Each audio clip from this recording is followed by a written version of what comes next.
You're listening to the Tank Magazine podcast, and in this episode, Tank's fashion features director Tamsin Blanchard investigates the reinvention of the world's most iconic textile, denim. In her essay The Big Blue, Tamsin talks sustainability, luxury denim, and wearable tech. The full text version of this essay is available in the Tank Gossip issue. Denim is a constant in our wardrobes.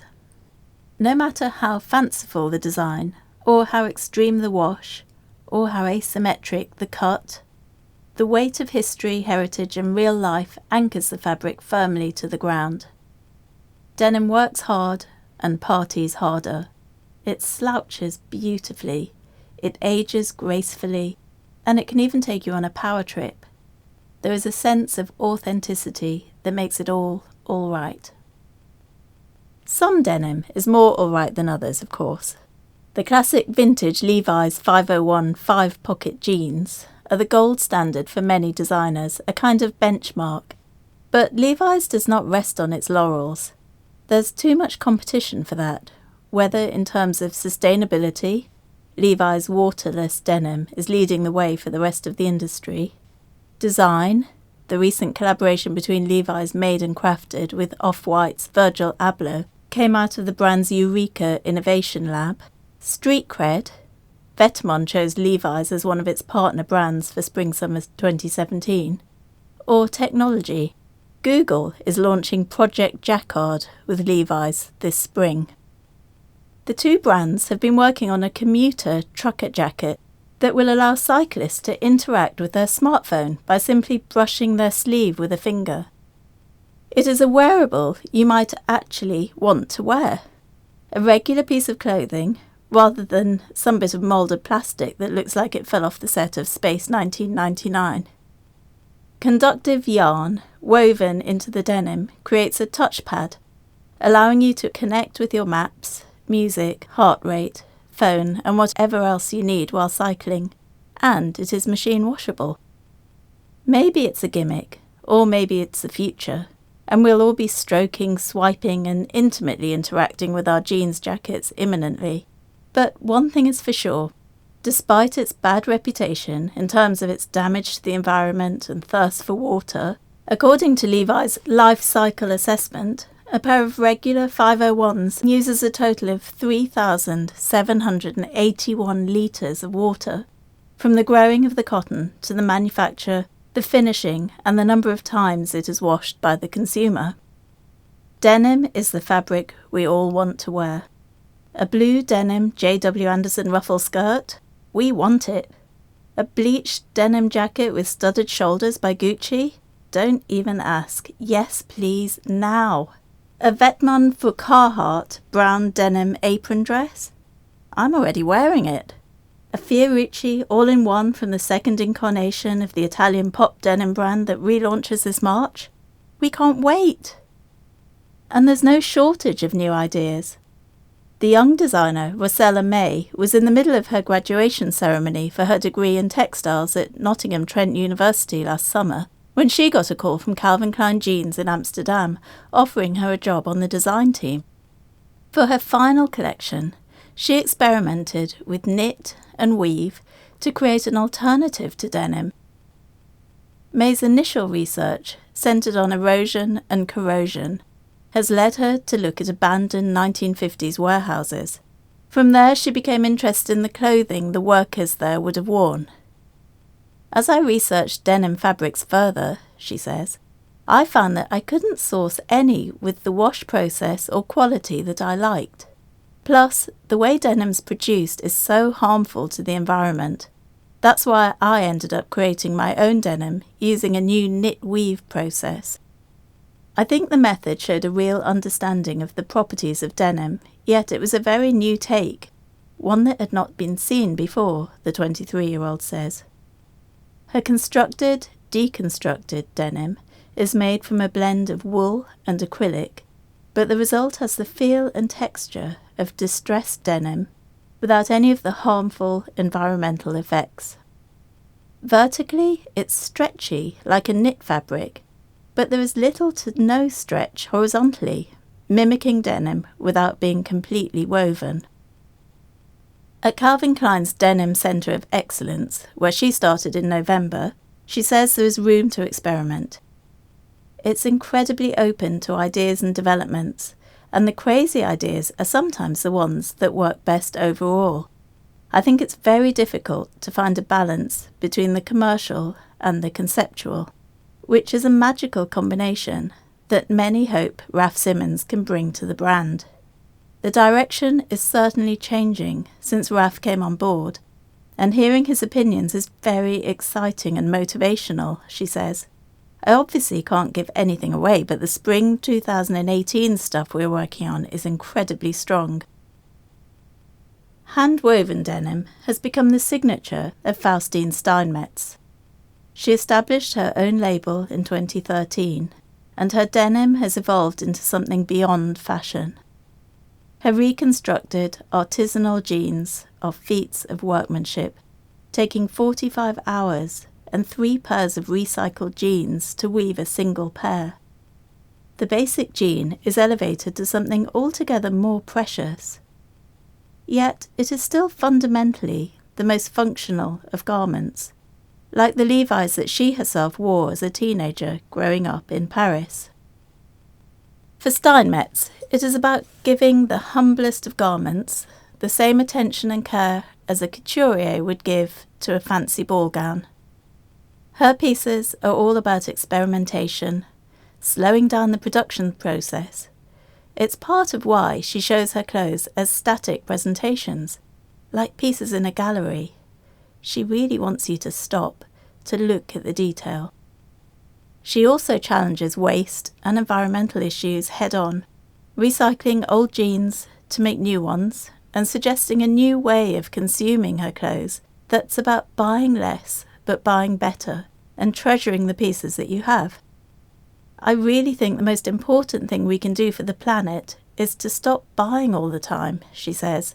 Minimal buying is something that is more important for me than slow fashion. I like people collecting the pieces rather than just buying things. The reality, though, is that these consumers remain few and far between. According to the cotton lobbyists, Cotton Incorporated's World Denim Report, the average US woman owns 7 pairs of jeans.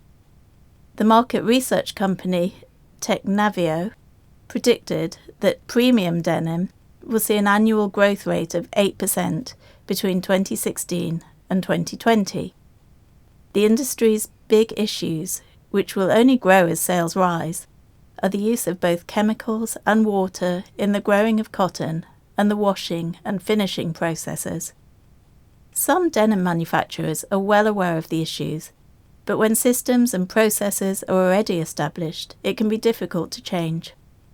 One brand cleaning up the wash process is Tortoise Denim. Its founder, Kevin Yoon, an industry veteran and expert in distressed finishes, became disillusioned by the pollution involved in making vintage jeans. One day, in the process of cleaning up the laundry, I witnessed a room full of sludge, and then little by little I started understanding how much water we were using, how many chemicals we were using, he told me via Skype from his office in Paramount, California. He has developed a wiser wash system that uses oxidation to fade and treat the jeans. He now uses less than 1 cup of water to wash a pair of jeans. We reduced water use by 70%, he says. We don't use chemicals, so the water is clean, and we recycle our own water. We know the washing is a big, big problem in our industry. We believe our product is very sustainable and ethically sound. Tortoise's production is still small though, 500 to 1,000 pairs of jeans a month, and expensive. A pair of faded Savannah jeans sells for £420. Of course, no matter how ethical the production, the highly competitive jeans market is ultimately all about looks. One of the most refined denim brands, Gold Sign, is relaunching this spring under the creative consultant Karen Phelps, previously of Calvin Klein jeans and J brand. Phelps has decided to use techniques that are more familiar to the couture dressmaker than the mass-market jeans manufacturer, so denim is, unusually, washed before it's sewn. This gives it a uniformity and finesse that is more like soft wool than a utility fabric. The pockets on the ultra-wide leg Brother model are clean set with no visible stitching.